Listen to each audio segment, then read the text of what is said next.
so let's talk Bunga Bunga. First of all, in the most arable on network television way, can you describe what Bunga Bunga means?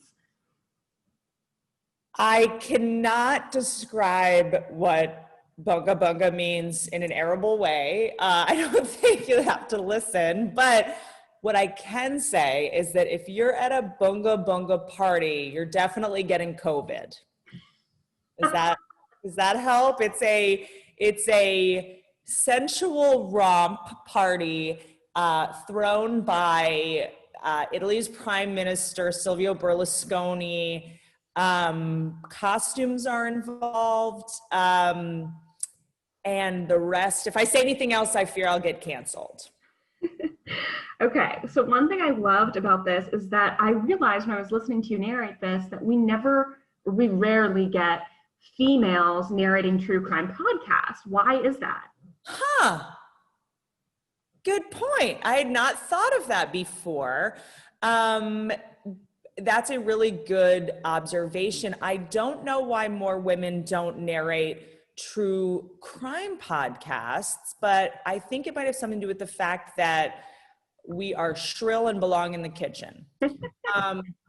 No, it's a great question. You know, I think that this podcast from Wondery, they do Dirty John, they did Dr. Death, all these really salacious, fascinating, gripping, true crime podcasts. This one had such a untoward, sexually deviant bent in a way, and it was a lot about abuse of power. It was a lot about, you know, vulnerable women standing up for themselves and navigating powerful men that were abusing their power. Ultimately, a woman in government is who ended up uncovering a lot of the corruption and abuses. So maybe it just made sense for a woman with a quite masculine voice, mind you. I mean, as I'm thinking about this, I'm like, I don't really sound like a woman. So maybe they just found the person that was the most ambiguous. It's a very a lot of delicate subject matter that I think that because of what I do talk about in my stand-up and what I do talk about on my podcasts, maybe they just trusted me with being able to walk that line with keeping it levity and fun, but also when the topics got serious, not making light of it or making fun of it, since there is some really salacious subject matter. Yes, I love it. And I think women are like the main people who love these true crime podcasts, so it makes sense.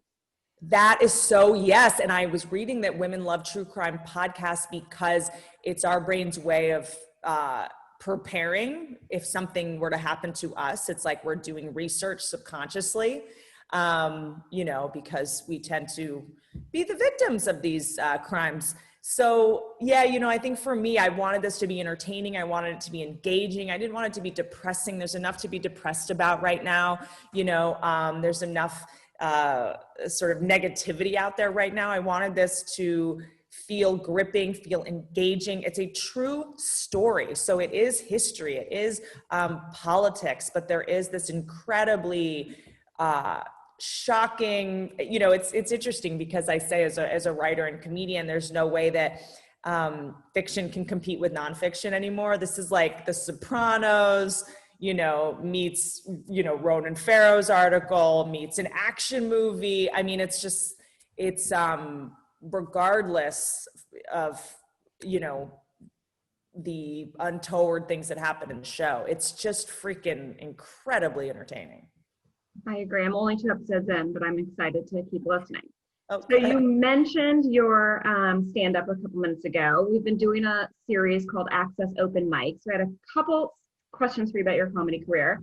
How old were you when you did your first stand-up routine, and do you still remember any of that material? Well, when I was younger, when I was like 12 or 13, I remember I used to listen to Jerry Seinfeld albums and repeat the jokes as if they were my own at dinner. And they always bombed, which is confusing because they were always about like, use your turn signal. And I was 12 and I'd be like, I didn't use my turn signal today. And they're like, you're driving? Like I didn't understand that you had to that jokes had to actually feel true. But I would run around and do impressions of other people's stand-up when I was a kid. The first time I did stand-up, where I wasn't just parroting a famous stand-up, I was 23. It was at a place called M Bar. And I did a whole story about a bad date where I had taken NyQuil by accident instead of Dayquil. And looking back, I can't really tell the joke. What was funny 15 years ago, given everything that's happened in the news, is more like, ugh. It was funny at the time, but now probably would get me in some trouble. I do remember, and then my first stand-up set was on Last Call with Carson Daly. And I do remember the jokes, but they make me cringe just thinking about them.